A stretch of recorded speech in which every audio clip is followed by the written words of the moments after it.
जी बिल्कुल, रमज़ान करीम की आमद है और लोगों की जानिब से रमज़ान का बाकायदा तौर पर आगाज़ जो है वो कर दिया गया है। इस वक्त हमारे साथ एक न्यूट्रिशनिस्ट मौजूद हैं जिनका नाम है डॉक्टर आयशा नासिर। उनसे जानते हैं कि रमज़ान में लोगों का डाइट प्लान क्या होना चाहिए, लोगों को किस चीज़ के हवाले से ज़्यादा एहतियात बरतनी चाहिए और किन हवालों से वो परेशान है लेकिन उनको परेशान नहीं होना चाहिए। मैम, सबसे पहले तो आपका बहुत शुक्रिया कि आपने हमें टाइम दिया। मुझे ये बताइएगा कि बहुत सारी मिथ्स हैं कि पकौड़े समोसे नहीं खाने, दूध सोडा नुकसानदेह होता है, तो ये बात वाकई सच है कि या ये मिथ ही है? देखिए, अगर आप तरीका सीख लेना तो आप दुनिया की हर चीज़ खा सकते हैं, लेकिन आपको उसकी कुकिंग का तरीका आना चाहिए, आपके पास इक्विपमेंट होना चाहिए, जैसे नॉन स्टिक पैन या एयर फ्रायर वगैरह। खा आप सब कुछ सकते हैं, बस थोड़ा सा रेसिपीज़ एंड थोड़ा सा चीज़ों का तरीका जो है वो सीखना चाहिए। जहाँ तक बात है कि सहरी में हमने क्या लेना है, तो सहरी में आप घर का बना हुआ पराठा ले सकते हैं, बस उस पर ऑयल कम से कम या मक्खन या देसी घी कम से कम लें। हो सके तो मल्टीग्रेन आटा इस्तेमाल करें। अगर यूरिक एसिड की हिस्ट्री है या आपको दालें जो हैं वो गैस्ट्रिक इशू कर देती हैं तो मल्टीग्रेन की बजाय जौ या गंदुम ले लें। अगर आपको जौ या गंदुम वाला आइडिया पसंद नहीं आया तो कोई बात नहीं, आप सिर्फ गंदुम, लेकिन देसी गंदुम, सफ़ेद आटा इस्तेमाल ना करें। और घर का बना देसी घी या मक्खन या ऑलिव ऑयल कम से कम उस पर इस्तेमाल करें। उसके साथ आप प्रोटीन के लिए अंडों का इस्तेमाल कर सकते हैं। आप कीमा घर का बना हुआ ले सकते हैं, बाहर का ना लें जो गंदे ऑयल में और चर्बी में बना हुआ होता है। आप घर के बने एयर फ्राई किए हुए कबाब का इस्तेमाल कर सकते हैं। और उसके साथ आप थोड़ा सा दूध या दही लें। दूध या दही ज़रूरी इसलिए होता है कि ये हाइड्रेशन मेंटेन रखता है, फीलिंग ऑफ फुलनेस भी रखता है। तो दही 1 पाव हो जाए या दूध 1 पाव हो जाए, ज़रूर लें। इसके साथ आप सीड्स का या नट्स का इस्तेमाल ज़रूर करें। एक मुट्ठी में जो नट्स आ जाते हैं, या 1 tablespoon seeds, chia seeds, flax seeds, mix seeds, pumpkin seeds का इस्तेमाल किया जा सकता है। अगर आपको सीड्स गर्मी करते हैं या सीड्स पसंद नहीं है तो आप बेशक नट्स का इस्तेमाल कर लें। मैम, अक्सर देखा जाता है कि लोग जो है वो बूफे सिस्टम होता है, मतलब बहुत सारे अफ्तार पार्टीज आप भी जाएंगी, बहुत से लोग हम भी जाते हैं, बूफे सिस्टम होता है, अनवा अक़साम के खाने मौजूद होते हैं, वहाँ पर कोल्ड ड्रिंक का भी इस्तेमाल हो रहा है। तो अफ्तारी के वक्त ऐसे खाने सूटेबल हैं? अच्छा, जहाँ तक आपने कहा ना आप भी जाएंगी, तो इसका तो मैंने बायकॉट इसलिए नहीं किया हुआ कि अनहेल्दी है। मैंने इसलिए बायकॉट किया होता है, एक तो ये कि जो चीज़ आपको वैसे 1000 रुपये की मिलती है वहाँ पे 2000 की, ऊपर से जो धक्कम पैल वहाँ पे चल रहा होता है, मुझे नहीं समझ आती। वैसे हम रोज़ा रख के कोई काम नहीं कर सकते, हम इतना हमारा एनर्जी लेवल लो हुआ होता है, कोई काम कह दो बाजी आज नहीं हम कल करेंगे, लेकिन हम जब पहुँचते हैं बफ़े में तो इतने धक्कम पील में भी हम अपनी बारी, हमें पता होता है हमने कैसे लेकर आनी है।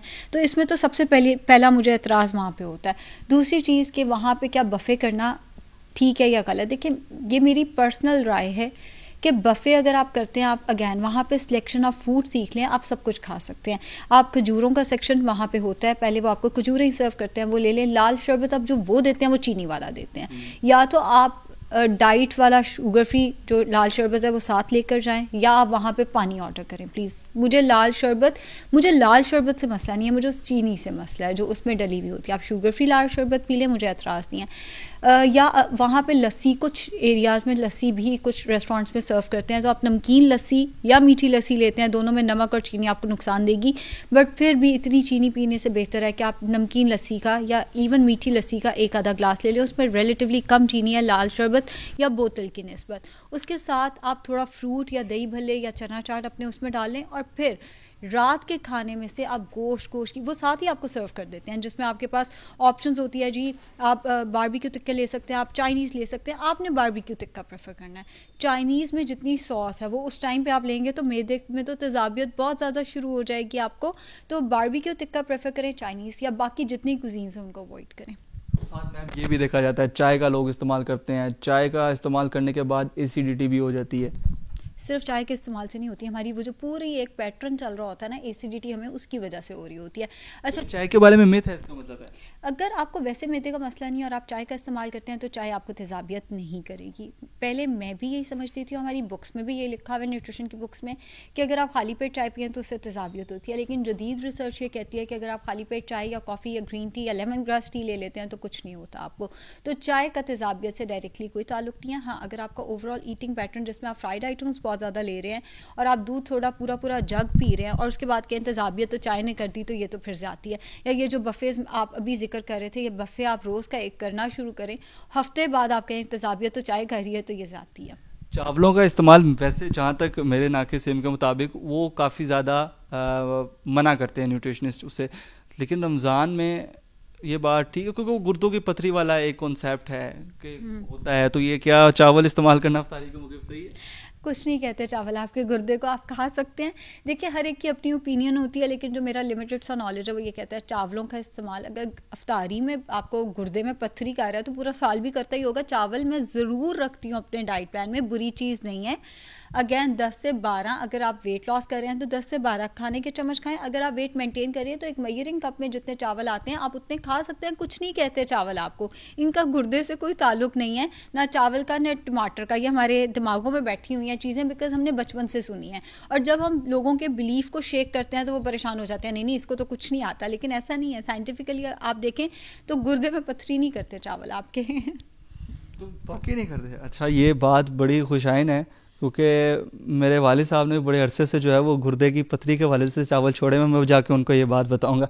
मैम मुझे ये बताइएगा सेकेंडली कि लोग चावल भी हम यूज़ कर सकते हैं। अब लोग इस तरह करते हैं कि बहुत से हमारे जो मुतवस्सित तबका या दीगर लोग भी, अब ये ट्रेंड चल पड़ा है कि अफ्तारी के वक्त लोग डिनर करते हैं।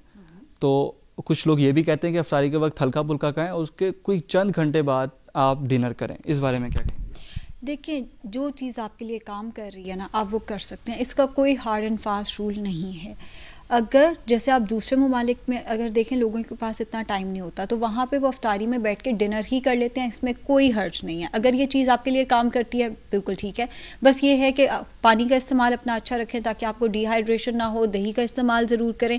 अगर आपका ये कॉन्सेप्ट आपके अगर आपके लिए ये चीज़ काम नहीं करती, आप ये भी कर सकते हैं कि आपने अफ्तारी में थोड़ा शरबत लिया, शुगर फ्री शरबत लिया, साथ में खजूरें ली, थोड़ा फल खाया, थोड़ी सी चना चाट या दही भल्ले खाए, नमाज पढ़ी और वापस आके 9-10 बजे या तरावी के बाद आपने फिर कुछ प्रोटीन में ले लिया।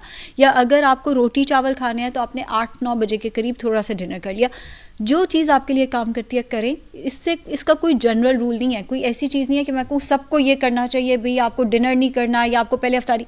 कोई रूल नहीं है। जो आपको पसंद है, जो आपके लिए कन्वीनियंट है, आप करें। बस सेहतमंद वाला खाना खाएं, हेल्दी खाना खाएं, अनहेल्दी चीज़ें ना खाएं, फिर उसको आप जैसे मर्जी ब्रेक डाउन कर लें। बिल्कुल, मैम ने हमें डाइट प्लान्स भी शेयर कर दिए जो आप तक पहुंच चुके होंगे, और उसके साथ मैम ने ये भी बता दिया कि क्या चीज़ ज़रूरी है क्या नहीं। लेकिन हमारे पास एक बड़ा कंट्रोवर्शियल क्वेश्चन उनके लिए है कि मैम मुझे बताइएगा, डॉक्टर अफान साहब ने बंद कर दिया पकोड़े समोसे खाना। उन्होंने कहा ना पकोड़े खाने हैं, ना समोसे खाने हैं, ना जलेबियां खानी है, जबकि लोगों ने कहा ये सब खुद खाते हैं, अब हम कुछ ना कहें। इस बारे में क्या कहेंगे? देखिए डॉक्टर साहब बहुत सीनियर है, मैं हर एक की रिस्पेक्ट करती हूँ। डॉक्टर साहब ने जो बात की है वो आई एम श्योर इस कॉन्टेक्स्ट में कही है कि जब हम पकौड़े समोसे खाते हैं, हम लेकर आते हैं बाहर से। बाहर के जो पकौड़े समोसे होते हैं वो जिस ऑयल में तले जाते हैं वो ऑयल बहुत बुरा होता है। उसकी वजह ये वो एक ही ऑयल पूरा रमज़ान शायद मैं कहती हूँ इस्तेमाल होता है, और उसमें वो काला हो जाता है। उसी में पकौड़े हैं, उसी में समोसे, वो बार बार रीहीट हो रहा होता है। फिर खुला ऑयल पड़ा होता है, उसमें अगर कोई जरासीम भी हैं तो उसमें आ रहे होते हैं और नहीं पता चलता। उसको वो बाद में ढकते हैं, नहीं ढकते। Poor hygiene plus poor quality of oil की वजह से डॉक्टर साहब ने ये चीज़ मना की है। अगर आप घर पे पकौड़े समोसे बनाएं कोई मसला नहीं है। मैं आपको तरीका बता देती हूँ।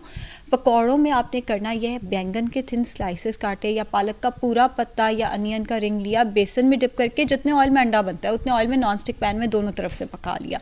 अगर आपको रोल या समोसे खाने हैं, एयर फ्रायर आ गया हुआ है, एयर फ्रायर नहीं तो नॉन स्टिक पैन में सब्जी के रोल या समोसे, आलू ज़रा कम रखें बिकॉज वो हम कार्ब्स में कंसिडर करते हैं। बाकी मिक्स सब्जियों के रोल या समोसे या चिकन के रोल या समोसे आप इस्तेमाल कर सकते हैं। साफ़ सुथरा ऑयल हो, ऑयल बार बार आपने यूज़ नहीं करना, रीहीट नहीं करना, आपके पैन साफ़ हों, आप इस्तेमाल कर सकते हैं, कोई हर्ज नहीं है। कोई हर्ज नहीं है मैम। लेकिन एक चीज़ देखने में मिलती है, पहले तो मैं आपसे पूछूंगा कि दही भल्ले जो हैं वो सूदमंद हैं कि नहीं है, फ़ायदेमंद हैं कि नहीं है, या ये भी है कि यार उसे पेट में दर्द हो जाता है, स्टमक इश्यूज़ हो जाते हैं। और दूसरी चीज़ के हस्पतालों में लोग इतना मेरा ख्याल है कभी नहीं जाते जितना रमज़ान के दिनों में जो है वो जाते हैं। 1122 के एक एहलकार से मेरी एक दफ़ा मुलाकात हुई और उन्होंने मुझे कहा कि रमज़ान के पहले, अफ्तार के पहले 20 मिनट में हमें इतनी कॉल्स आती हैं जितनी हमें पूरे महीने में नहीं आ रही होती। उसकी वजह यह है कि हम एकदम इतना खाते हैं, फिर सीने में जलन होती है और हमें लग रहा होता है हार्ट अटैक आ रहा है, खुदा ना खास्ता, और वो निकलती क्या है, बदहज़मी। पहली बात तो ये कि वाकई बदहज़मी के जो मसले हैं वो बढ़ जाते हैं। जैसे आपने एक पाव दही ले लिया, उसमें आधा पाव सब्जियाँ डालनी, उसमें थोड़े से चने डाल दें, और ना होने के बराबर, ना होने क्या, इतनी सी आप हाफ कप में ऑलमोस्ट जितनी फुल्कियाँ और भल्ला भिगोने के बाद आता है, आप उतना उसमें डाल के आप इस्तेमाल कर सकते हैं। उल्टा ये जो दही भल्ले हैं, चूंकि इनमें दही आ रहा है तो ये आपको फीलिंग ऑफ फुलनेस भी देंगे, इस बहाने आप सलाद भी खा लेंगे। वो सलाद जो हम लोग रोज़ों में आम रूटीन में नहीं खाते, हमें बड़ा बुरा लग रहा होता है, इस बहाने वो भी खाया जाएगा और साथ साथ आप हाइड्रेटेड भी रहेंगे। जो दही है वो आपको हाइड्रेशन भी प्रोवाइड करता है, कैल्शियम का भी अच्छा सोर्स है, न्यूट्रिएंट्स का अच्छा सोर्स है। बुरी चीज़ नहीं है, दही भले ले सकते हैं आप। ओके मैम, मुझे ये भी बताइएगा कि फ्रूट्स एंड वेजिटेबल लाजिम और मलजूम है। अच्छा, यहाँ पर फ्रूट्स को ज़्यादा अहमियत दी जाती है, वेजिटेबल्स को हम स्किप कर देते हैं। चूँकि वेदर चेंज है, काफ़ी ज़्यादा चेंज है, इस वक्त हमारे पास आम नहीं होगा या दूसरी जो गर्मियों की मुनासबत से हमारे पास फल नहीं होंगे। इस मौसम के मुताबिक कौन से फलों को जो है वो हमें देखना चाहिए, कंसीडर करना चाहिए, और वेजिटेबल्स के वाले से क्या कहना चाहेंगे आप? देखिए, हर शहर में अवेलेबिलिटी ऑफ फ्रूट डिफरेंट होती है। कुछ शहरों में केले आसानी से अवेलेबल हैं, कुछ शहरों में अंगूर आसानी से अवेलेबल है। आपके शहर की जो भी खासियत है, जो फल आपके शहर में इकनॉमिकली मिल रहा है, रीज़नेबल प्राइस पे मिल रहा है, आप उसका इस्तेमाल कर सकते हैं। कई लोग कहते होते हैं कि जी फ़लाँ फ्रूट इस्तेमाल करें, फ़लाँ ना इस्तेमाल करें। आप सारे फ्रूट एंड वेजिटेबल्स जो आप अफोर्ड करते हैं आप इस्तेमाल कर सकते हैं। वेजिटेबल्स को हम बहुत ज़्यादा अंडर एस्टिमेट करते हैं, फ्रूट्स का इस्तेमाल हम ज़्यादा करते हैं, और वेजिटेबल्स हम समझते हैं कि ये खा ली तो हमारा तो रोज़ा ही ख़राब हो जाना है। ऐसा नहीं है। दही भल्लों की फॉर्म में, चना चाट की फॉर्म में, पकौड़ों की फॉर्म में, रोल्स की फॉर्म में आप वेजिटेबल्स का इस्तेमाल ज़रूर रखें। आप कौन सी वेजिटेबल खानी चाहिए, अगैन जो अवेलेबल है आपके शहर में, आपके मुल्क में, आप उसका इस्तेमाल करें। लाहौर में हर तरह की सब्ज़ी मिल जाती है, जो आपको लगता है अफोर्डेबल है आपके लिए, आप वो इस्तेमाल करें। जो अफोर्ड करते हैं वो ज़रूर इस्तेमाल करें, जो अफोर्ड नहीं करते वो चलें वंस इन अ व्हाइल इस्तेमाल कर लिया।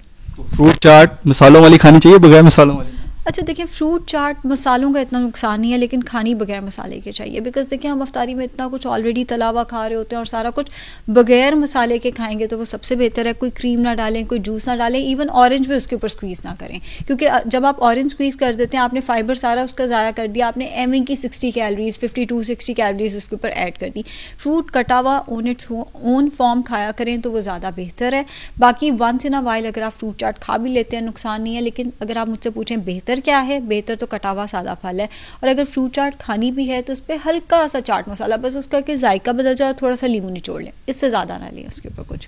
जी बिल्कुल, ये थी आज की प्यारी प्यारी बातें, जिसके बाद आपको तसल्ली होगी कि कोई भी चीज़ खुद जो है वो बुरी नहीं होती, उसको हमारा इस्तेमाल अच्छा या बुरा बनाता है। तो इस रमज़ान अपना भी ख्याल रखिएगा, अपने प्यारों का भी ख्याल रखिएगा। और मैम, एक लास्ट मैसेज जो आप ऑडियंस को देना चाहें कि रमज़ान में इस चीज़ का लाजमी ख्याल रखें। अच्छा, रमज़ान में खुद को डिप्राइव किसी चीज़ से ना करें। जैसे अभी आपने इंट्रोडक्शन दिया था तो हमारी दूध सोडे की बात हुई थी शुरू में, जब हमने इंट्रोडक्शन में बात किया, तो दूध सोडे भी मैं आपको बता दूं, आप दिन का 1 गिलास पी सकते हैं। इतना सा डाइट सोडा डालना है। मैं ये नहीं कह रही कि सोडा अच्छी चीज़ है, मैं ये कह रही हूँ कि अगर आप 365 दिन में से 30 दिन दूध सोडा, इतना सा डाइट सोडा डाल के ले लेते हैं तो इतना ख़तरनाक नहीं है जितना हमने उसको बदनाम कर दिया, वो उतनी बुरी चीज़ नहीं है। आप सब कुछ इस्तेमाल करें, बस रेसिपी सीखें। इक्विपमेंट आपके पास नॉन स्टिक पैन या एयर फ्रायर वगैरह होना चाहिए, और अगर नहीं है तो जो है उसको इस्तेमाल सीखें। आजकल आप लोगों ने, सोशल मीडिया ने इतनी अवेयरनेस दे दी है कि हम थोड़ी सी एफर्ट करें तो हम एग्जैक्ट चीज़ तक पहुंच सकते हैं कि हमारे लिए बेस्ट क्या है, हमारे लिए बुरा क्या है, कौन सी चीज़ कैसे इस्तेमाल करनी है, कौन सी चीज़ कैसे खानी है। और यही बात है कि रमज़ान आता है सब्र के लिए, तो जब अफ्तारी कर रहे हो तो तब भी ज़रा सब्र का दामन जो है वो थाम के रखिए। ये ना हो कि आप एक दफ़ा तो बदपरहेज़ी कर लें, लेकिन सारा रमज़ान उसकी बरकतों और रहमतों से जो है वो महरूम हो जाए। ज़ाहिर सी बात है, अकल भी इंसान को अल्लाह ने दिया और हमें सोच समझ कर जो है वो अपने डाइट प्लान्स को मुंतखब करना चाहिए। और जिसके लिए आज हमारे साथ उसकी स्पेशलिस्ट, एक न्यूट्रिशनिस्ट डॉक्टर आयशा नासिर मौजूद थी, जिनसे हमने जाना और मज़ीद जानते रहेंगे।